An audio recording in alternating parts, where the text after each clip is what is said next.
US consumers are much more worried about inflation from Donald Trump's tariffs, although he has reversed a policy that would have put a 10% tariff on small parcels imported from China. The Reserve Bank of India cuts rates, with more to come, and China's consumer prices zipped up in January. That's coming up in our 5 Things in 5 Minutes on Monday, February the 10th. And then in today's bonus deep dive interview, ANZ's head of Australian economics, Adam Boyton, finds some surprising strength in private sector job creation. As we ended last year, those parts of the Australian economy that had been underperforming were starting to lift.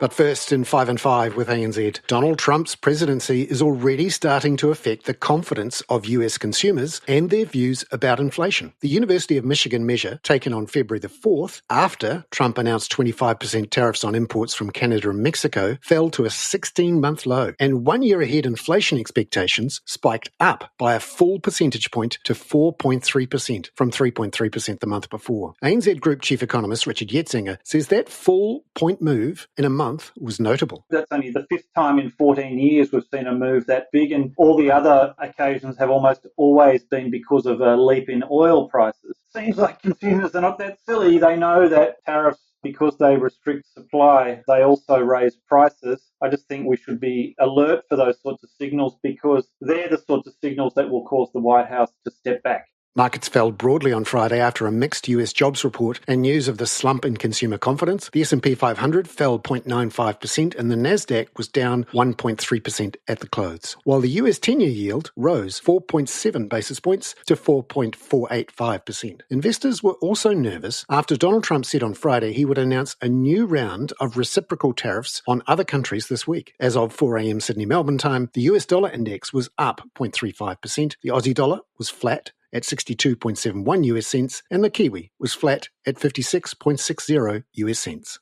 Number 2. Richard points to Trump's decision over the weekend to reverse the application of his 10% tariffs on all Chinese imports of items previously bought in by the likes of Temu under the de minimis rule. We've got another signal now that consumers recognise what's going on. Over the weekend, the abolition of the de minimis $800 limit on imports from China, the administration had to suspend because the Postal Service couldn't deal with the avalanche of admin. So you can work hard with your own rules about life and economics, but reality has a way of imposing itself. Look, my view is Trump is definitely disruptive, but I don't think he's destructive. If you take him at his word, he's destructive, but I think the markets and the economics will talk him out of his worst intentions. Number 3. US jobs data for January showed the world's largest economy is still generating new jobs, which was enough to pull the unemployment rate down to 4% from 4.1%. ANZ economist Bansi Madhavani says around 250,000 jobs were created each month for the last 3 months in the US economy, which will keep the US Federal Reserve a little bit nervous about the economy still generating inflation. In that sense, the labour market has not weakened the way FOMC feared it might have when they began the rate-cutting cycle by a 50 basis point cut back in September. When you think about the implications of the data for policy, our readers that the data supports the view that the FOMC needs to slow the pace of rate cuts this year. And in many ways, that's already reflecting in market pricing. Currently, markets are priced for just under 2 rate cuts of 25 basis point each for the year. Number 4. Chinese inflation figures out yesterday showed a mixed picture, with consumer price inflation of 0.5% in January from a year ago being the highest monthly rise since August. But producer price deflation of 2.3% for the year was more deflationary than expected. ANZ China economist Vicky Xiaozhou says February is expected to show lower CPI inflation because of the timing of this year's Lunar New Year being in February, and China's authorities are more worried about weak consumer spending than inflation, especially with that producer price deflation being worse than authorities expected. This marks a 28th consecutive month of decline in PPI, highlighting the ongoing deflationary environment in China. The health of consumer economy is a top priority for China in 2025 to counter the risk of slowing export sector. On the policy front, we expect China to increase its budget deficit rate to 3.8% and the PBOC to cut RRR by 50 basis points in Q1 to further stimulate economic activities. Number 5. The Reserve Bank of India cut its main repo rate by 25 basis points to 6.25% over the weekend, as expected, but its commentary with the decision about it having a neutral stance was not as dovish as expected. Here's ANZ India economist Dheeraj Nim. Since the rate cut was very much in the price, we do not think it bodes as adversely for the rupee particularly. And we also think that the kickstarting of the rate cutting cycle means that the bond yields will go lower. In our baseline, we expect 2 more rate cuts, taking the repo rate to 5.75% by June 2025.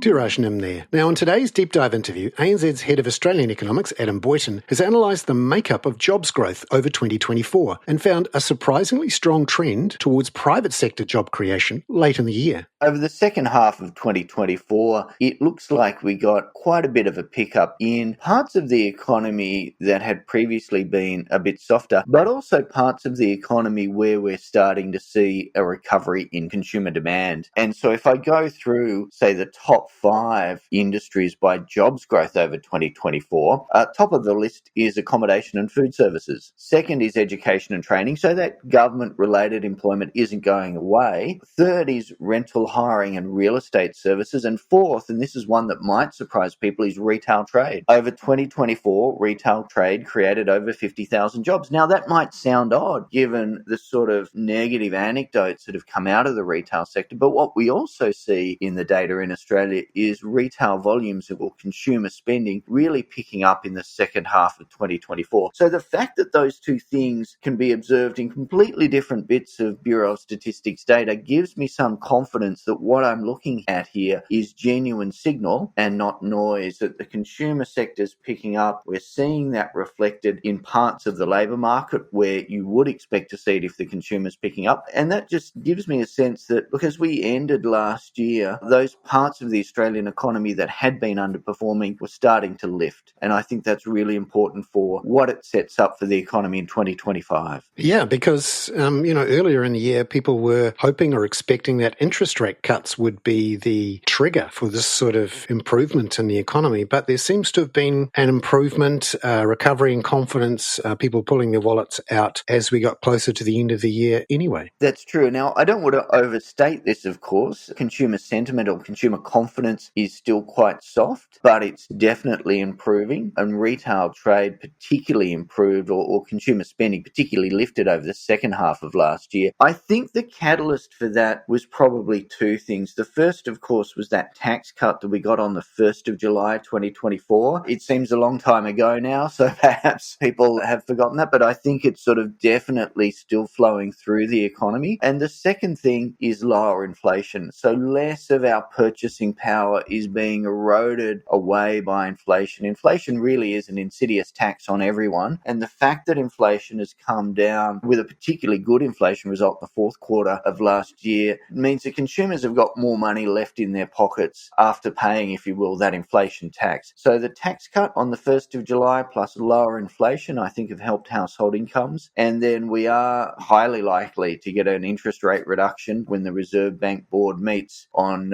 Monday and Tuesday next week. So that decision will be announced on Tuesday next week. That should give another lift to consumer confidence. So this just tells me, I think, this dynamic of a recovery, a bit of a recovery in the economy, and particularly those sectors that had been really weak through, say, the second part of 23, the early part of 24, we are getting that rotation back into the private sector and back into market sector jobs. Adam Boyton there. I'm Bernard Hickey. That was 5 and 5 with ANZ for Monday, February the 10th. Catch you tomorrow with more on how Trump's tariffs are moving currencies and how China's consumers felt and spent during the just finished Lunar New Year. This podcast contains general information only, not investment advice.